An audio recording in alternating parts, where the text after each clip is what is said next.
Hi everyone, my name's Alex Merton-McCann and I am the host of the Grown Up Girls Report podcast. Yes, it has been a minute and thank you all so very much for your patience. In fact, it's been more than a minute. It's been 3 and a bit years. And if I had to sum up where I've been for the last 3 years, I just have 2 words for you and I have a feeling you might relate.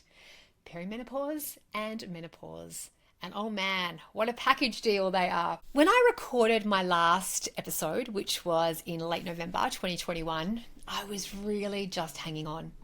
My youngest son was just about to finish school and I just had to get him through the HSC. So I was just hanging on until we could get past the finish line. But when I look back, it had actually probably been more of a gradual decline and it sort of just crept up on me and took me a while to connect the dots. So the first thing that went awry for me was my sleep. And I had always been an Olympic sleeper. I was the one that didn't actually hear my babies cry when they were young and my husband had to elbow me to wake up. So I was just, always very talented sleeper. But in my mid-40s, that sort of started to unravel. But I was able to throw a few different supplements, melatonin, GABA, those sorts of things at it. And so I could sort of wade through with that one. So that was sort of manageable. Brain fog, yes, that was big. But, I had 4 kids. I had quite a big part-time job, but yeah, 3 days a week. And I just put that down to just having a lot on. Plus, a big life and lots of other community things I was involved in. So I sort of thought, if it's normal to forget, you've got so much on, there's limited space up there. So the brain fog, I didn't sort of join the dots between the two of them.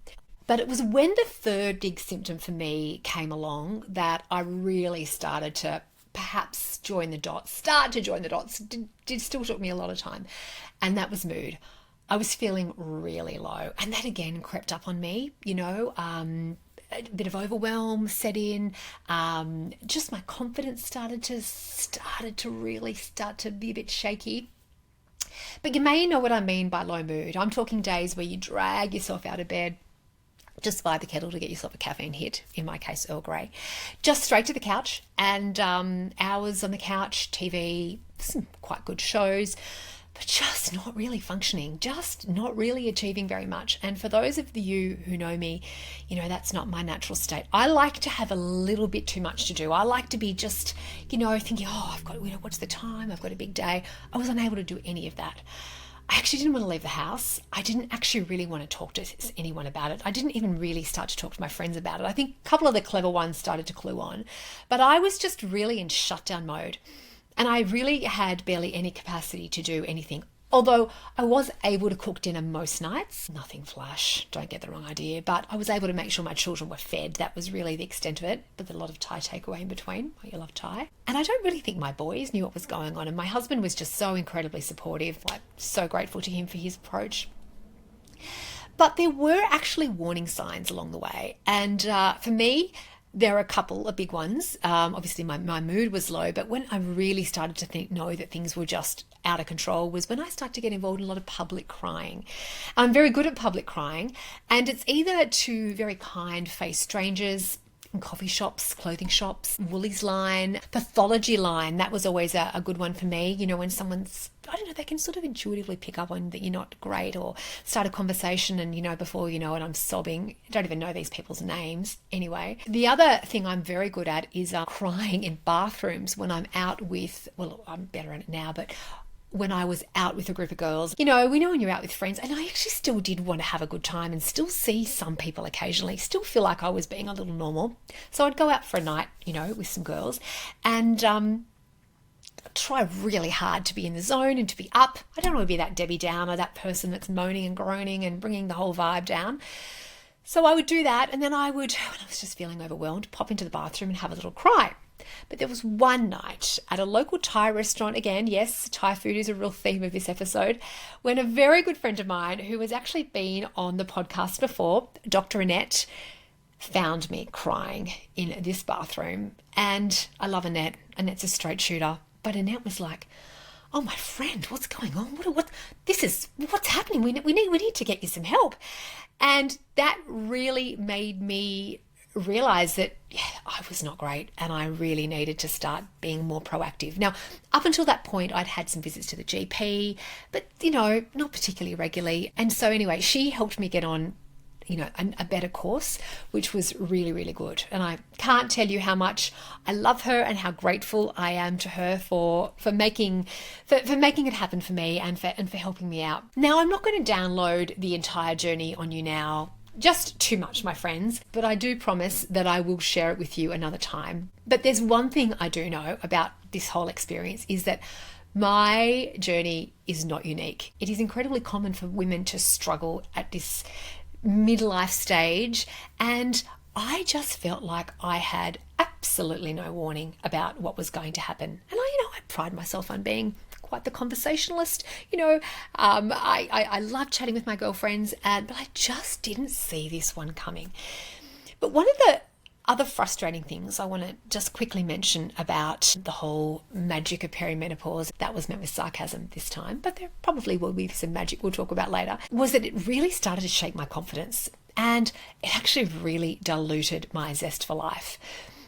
There were so many times over the last 3 years where I thought, yeah, look, I'm better. I've put some new strategies in place and I feel like I could get back into the podcast. But then something would happen. And the concoction of hormones that I was able to take for a couple of months that was helping me all of a sudden wasn't. And because I feel like it was a roller coaster the last 3 years trying to get myself into a stable position. So my ability to cope with the day-to-day was greatly reduced because of this roller coaster. And my confidence was shattered, and then I'd be back to the couch and back to my binge watching. Now, of course, on top of all this menopause stuff, which we all had to go through, there's been a ton of family dramas, and I have no doubt there's been a ton of family dramas in your life too. I think that's what happens when we're in midlife. We've got the kids and we've got the parents, and we are what's known as the sandwich generation. So we had a lot of family health issues. My husband had a significant health scare with some really stressful heart surgery. We had some unexpected deaths of some beautiful close friends. My kids have been sick on and off, and just all those normal things which you add to the general mental load, which probably would be easier to manage if we weren't also navigating menopause.